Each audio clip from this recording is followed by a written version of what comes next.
Alors, on a beaucoup évolué, nous les avocats, la plaidoirie a beaucoup évolué. Autrefois, on la disait les pieds joints, presque comme à la messe, c'est-à-dire de façon très solennelle, très austère, avec un plan très antique.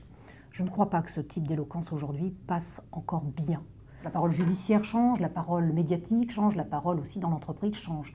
C'est-à-dire qu'aujourd'hui, au nom de l'efficacité, du temps que chacun peut consacrer à cette activité, qui est plus réduit qu'autrefois, on n'écoute plus des discours fleuves, on n'écoute plus des plaidoiries, à mon sens, en 5 parties, qui n'en finissent plus.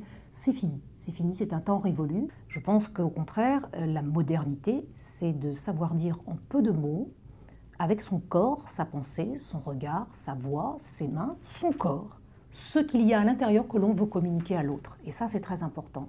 Nous sommes dans une parole ramassée, concentrée, mais sincère, qui a 2 ou 3 idées à véhiculer et qui veut toucher l'interlocuteur. C'est cette parole-là qui est aujourd'hui éloquente. C'est celle-là qui parle aux gens. Et c'est celle-là qu'il faut enseigner aussi, parce qu'on parle de soi, et c'est un marqueur social de parler de soi, c'est-à-dire la façon dont on va élaborer ce discours qui n'est presque plus un discours, qui est une formule de soi, une façon de parler de soi, un concentré de discours.